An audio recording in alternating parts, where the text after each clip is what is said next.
This is a story about money and how much of it disappears when you decide to simply exist. As you might know, I moved to London from Los Angeles, and I thought, what better topic than to break down the cost of living between the two? But I'm also going to break down the cost of living between my university town in Indiana and the city of Derby, which is a comparable size here in the UK. The differences are strange, peculiar even. Like a team of lobotomized pigeons came up with the whole system. Strap in, or don't strap in because seatbelts cost extra in America, as we break down the cost of living between the US and the UK.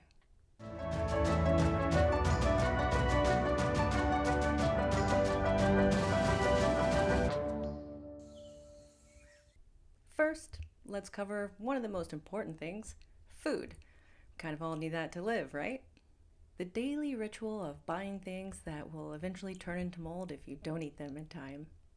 In Los Angeles, grocery shopping feels similar to war, except not quite like the war in other states where you have open carry laws and you could be going to buy a loaf of bread next to someone with a giant gun for no reason.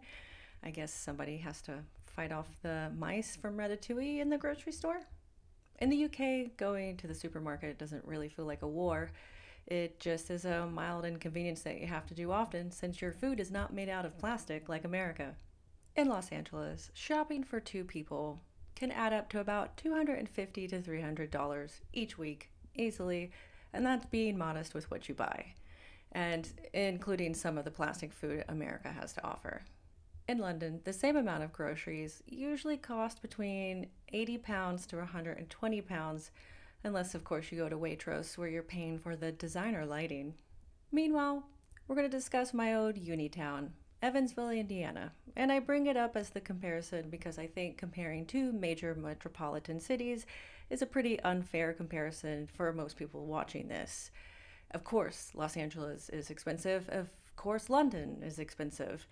Oddly, London is slightly cheaper, even though the population density is much higher, and you would think that competition alone would be enough, but that's why we're here to break it down.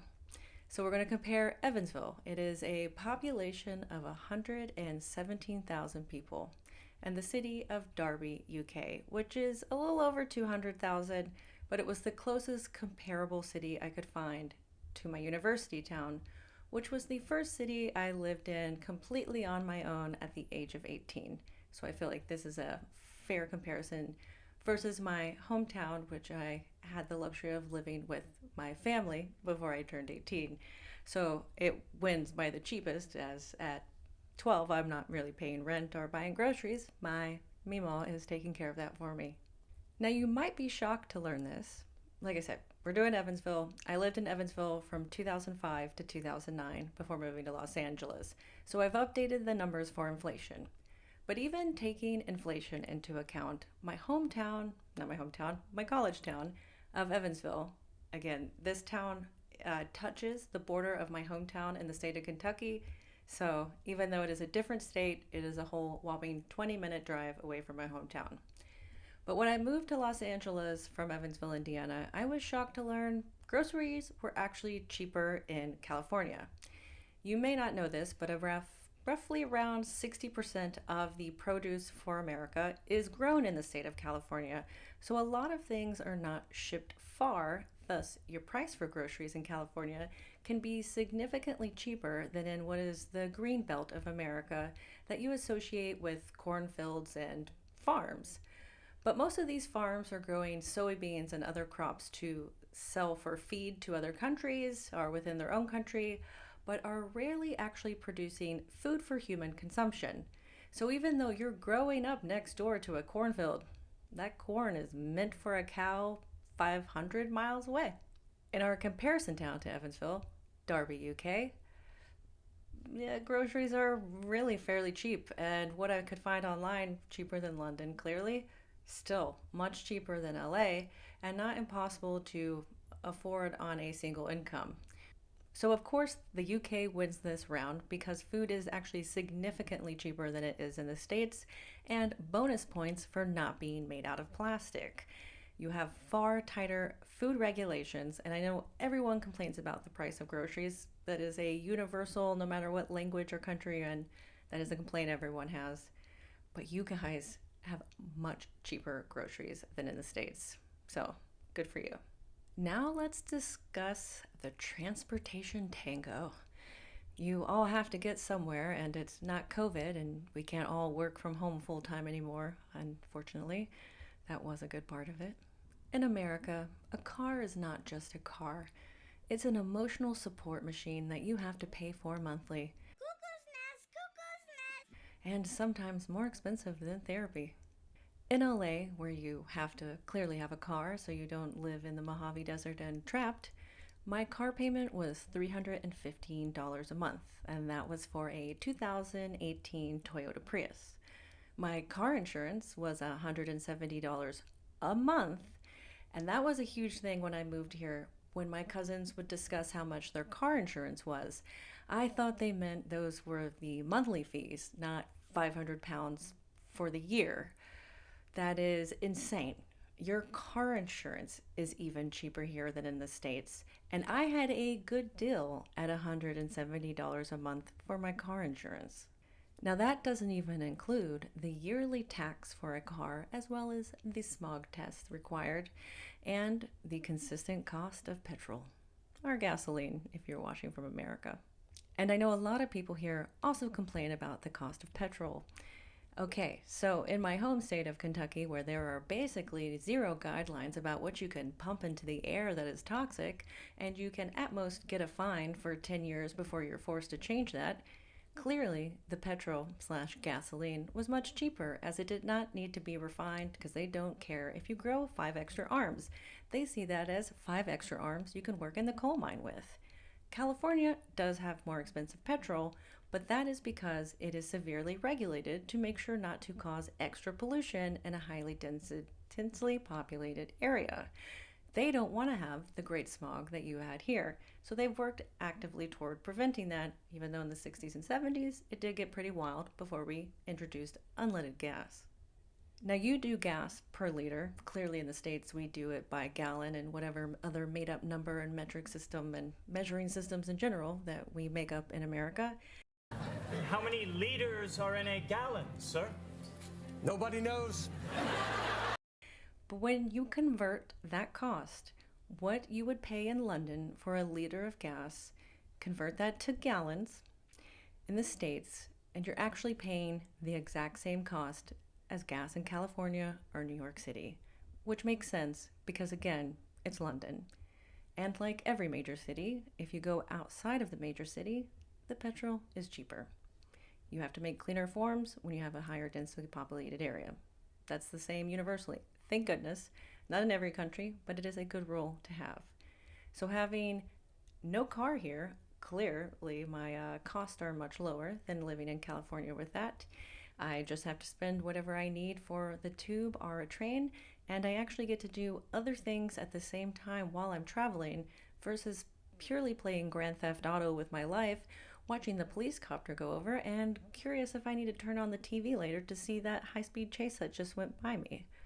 You might be interested to learn that in the state of California, there are roughly 15 high-speed chases every single day. So not only is it incredibly expensive to drive in California and absolutely necessary, it is more terrifying, as the speed limit is simply a suggestion, and if you do not keep going the speed limit, there are people with guns. It was a huge problem during COVID. Road rage, while no traffic, was at an all-time high. So I don't have to spend that much money. I get to arrive to my destination, and I get to read a book at the same time. UK wins again. Now let's talk leisure. The price of pretending you're having fun while being social. Because we all love leaving the house, right? Social is something I do. Social talk people. Yeah, I don't know. I'm talking to this phone right now. But yeah, the cost of leisure. A cinema ticket in LA is usually about $30, and that's not including the price of parking, which can easily be another $15 to $20. Dinner for 2 people in LA? Easily $100, and that's before your 20% tip. It's not compulsory, but it's also compulsory. And if you don't leave that tip, you will sure hear about it. But leave that tip. I know everyone hates that and they talk about it when they visit America. But when you are a tipped employee in America, unless you're in the state of California or New York, you only make $2.15 per hour. Then you claim your tips at the end of the night. So if you're paid by a credit card, it is easily trackable to see how much you made. So even though you are making that $2.13 an hour, your paycheck is usually eaten up by taxes and you don't see anything. So truly, when you leave a tip, that is the income and the only income that server is making. And I hate that the servers get mad and yell at people, and it ends up with this thing where it shouldn't be customer against employee. It should be employee and customer against the business, because a business should be able to pay their employees fairly. But that's how they keep you distracted. Now we're jumping back over here into London. A cinema ticket is roughly £15 to £20. I've seen some varying prices depending on if it's a new release. And you can go out to eat together, two people, for around £70 without the required 20% tip.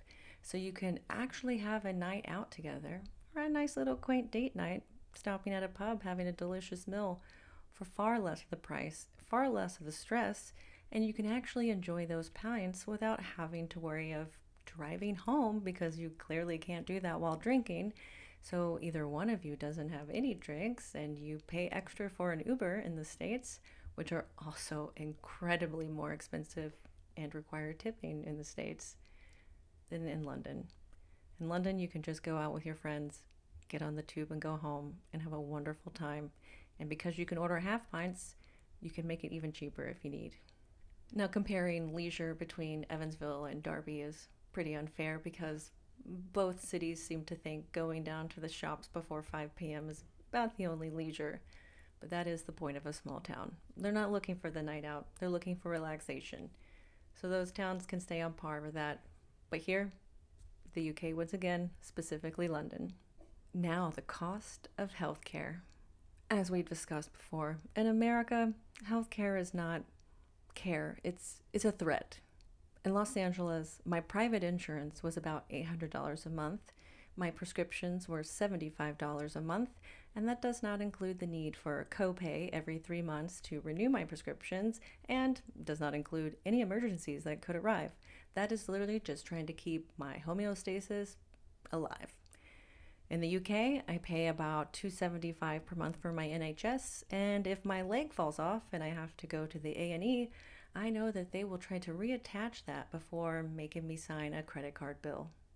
Now, the cost of healthcare in Derby is obviously the same as London, since you have a system that works for the whole country and we're not fighting state laws and all these other silly things. But I guess technically my healthcare was the cheapest in Evansville, Indiana, because I couldn't afford insurance and I didn't have a job that offered it. And I was a college student, so that's where I was. I waited tables. Clearly that job didn't offer insurance. So technically, yeah, I guess I saved the most on healthcare when I was just praying nothing happened. And I've stated this a million times. I know the NHS is not free, as I just stated what I pay monthly for it. It is that it is free at the point of use. So before you start leaving those comments saying the NHS ain't free, we all know. We know. It's more that you can go in bleeding to death, and the bleeding part will be addressed before your bank account is hit. Now let's discuss the cost of higher education and trying to dig yourself out of poverty, and if that's a hole you're allowed to leave. Now, my old university, the University of Southern Indiana, cost $10,000 a semester in the year 2005. That's with what is called an in-state tuition discount. And as I've mentioned, I'm from Kentucky, but because our counties touched each other, Vanderburgh County in Indiana offered my county an in-state tuition discount, which is significant. Now, I would spend $10,000 a semester, with multiple books being over $1,000, because I was a biology major, and those lab textbooks sure aren't cheap. That same university today for in-state tuition is $15,000 a semester, and I can't imagine that the textbooks that were clearly made out of shredded unicorns are less than $1,000. and they make you buy the textbooks. You can't do a digital download. They need to see you bought the correct edition. So there is no way out of spending that money. Also, student loans in the States right now, the interest rate is at about 6.7%. And your student loan can never be forgiven, never be forgotten, no matter if you die or file bankruptcy. Well, actually, if you die, then that's the only way your student loan is forgiven. But there is no certain amount of years that can pass, like in the UK, what is it, 30? In the US, your student loans are never forgiven, no matter what you do. There is a 1% success rate of student loan forgiveness, and that is basically because you became a vegetable in an assisted living facility, and your parents and family are truly so impoverished that they cannot pay it. That's it. That's the only way out of your student loans in the States. Also in the States, student loan payments are not income-based. So immediately after finishing college in 2008 with the great market crash, many of my friends, I had to drop out because I could no longer afford to finish, but my friends who did finish, their student loan payments were quickly at $600 to $700 a month while working $12 an hour jobs as social workers. So even into their late 30s, they're having to have multiple roommates to be able to afford those student loans. Not dissimilar to myself, but they doubled up their loans because they were able to actually finish, whereas I could no longer afford to continue, and I knew if I kept taking out loans, looking at the job market of 2008, I would not have had a good time. It would not have been possible, and securing a job in that time frame with a degree was not any easier than having no degree. And since I had only myself to completely financially depend upon, I had to drop out of college and continue to try to keep a roof over my own head as the economy burned down around me. I have a friend who is 40 and went to medical school and had no family that was able to support those payments. And his current student loan payment is at $2,500 a month. That is for going to medical school, which cost him over $300,000. Not any extras, some scholarships. That is just the cost of having an undergraduate degree and then a medical degree. So even though he makes what looks like decent money on paper, which is $150,000 to $160,000 out of medical school, you can imagine that $2,500 a month is enough to make sure that he's unable to move forward in his adult life on the timeline that most other generations got to do that, while doing something as selfless as becoming a doctor. In the UK, college, university, it cost $9,520 a year, capped. That's it. No extra. That's it. Why? I didn't know that, or actually I guess it wouldn't have mattered if I knew that at 18, as I'm not a citizen, I wouldn't be able to access that rate. But boy, does that stink to hear, knowing how much I wanted to have a higher education and simply could not because of affordability. And what you charged for a year is what I had to pay for a semester. And that's not even mentioning the fact that you do student loan forgiveness after 30 years, and that the UK does have income-based payments, and there's 2 payment options. Well, again, the UK wins, and America continues to dumb itself down on purpose. Now let's talk about unexpected expenses. Childcare, pet care, things like that. I don't have a child. I could never afford that in America. Are you kidding? And considering I grew up with school shootings, why would I want to do that? I've never been in the state of mind to be able to think about why that'd be a good idea because of healthcare, housing, school shootings, all that. So in the UK, childcare obviously is far more affordable with your nursery school programs and how those feed into your primary schools. In the US, I had a friend, when her kids were toddlers, daycare, while she worked as a single mom with 3 kids, 2 of them were still in daycare. That price was $3,000 a month. She made $4,000 a month.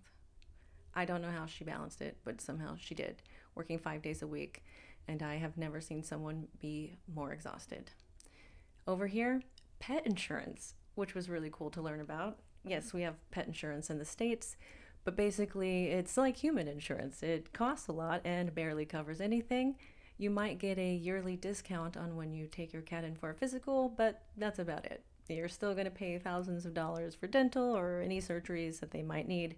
And they love using those pre existing health conditions as an excuse, just like they used to do for human insurance. In the UK, learning about pet insurance and discovering what it actually covers has blown my mind. Not only do you do human healthcare better, you also do pet healthcare better. And your vet visits, oh my God, taking my cats to the vet is a fraction of the price of what it was in the States. And they're amazing. The vets are amazing here. Again, I love everything about here, down to how you treat my kitty cats. And the other big thing people like to talk about here, and I hear my cousin's kids talk about it because they're teenagers still and they don't quite get all the nuances to it, is that the US just pays higher salaries than the UK. Like the US is where you go to make your money.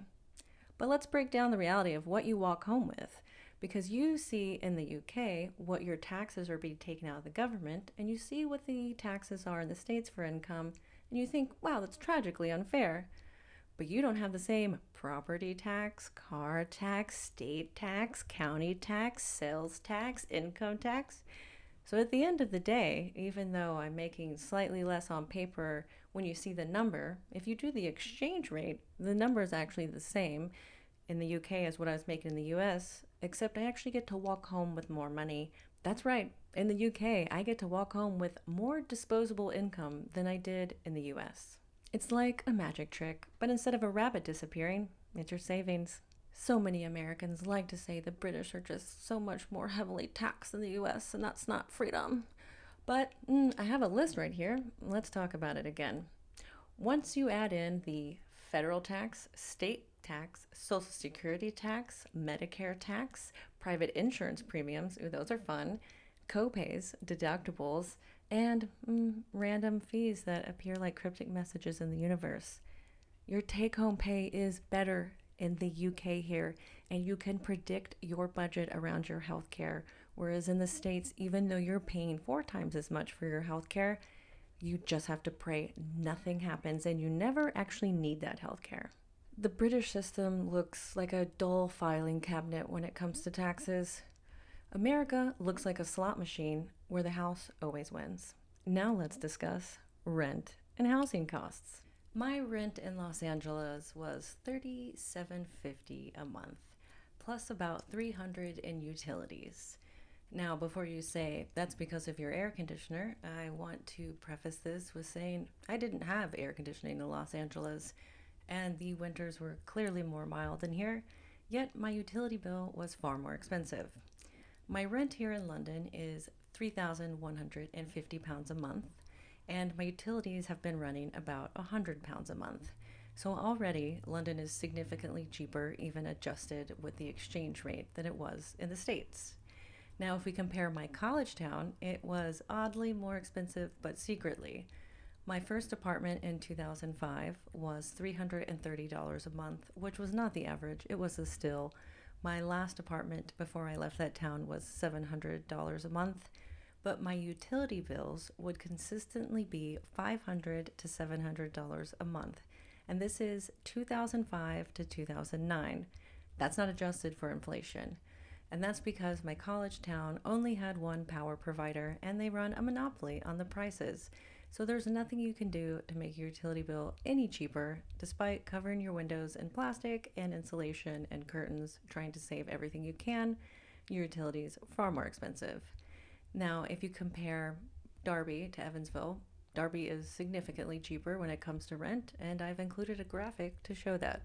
And you also have to take into account in both of those cities, in Evansville as well as Los Angeles, you have to have a car. There is quite literally no other way around it. So on top of your rent, you also have to pay the expenditures for transportation.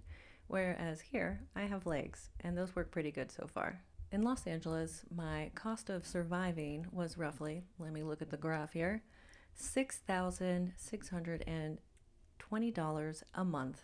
And adjusted for the exchange rate right now, that is roughly 5,000 pounds. And that's before having any fun, if you can afford it. In London, my total bills are about $4,200 a month. And with the exchange rate, that is, let me look, $4,785 a month. Now, I didn't expect London to be cheaper than Los Angeles. They are two major metropolitan cities in the world, but I was shocked to find that London is cheaper. So, which country is more expensive?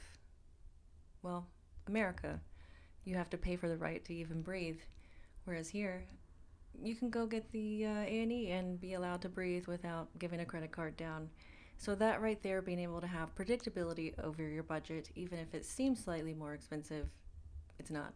Even with the exchange rate, the salaries, everything. The UK is actually cheaper than living in America unless you live in a tiny town with no mobility and no careers to offer. And that's really about it. So, quality, quantity, everything. The UK wins again. If you liked this breakdown of cost of living between the US and UK, please hit that like and subscribe button. Do that little hype thing. Do you still live in your hometown? Have you lived in other cities? Let me know in the comments below. I'll see you soon.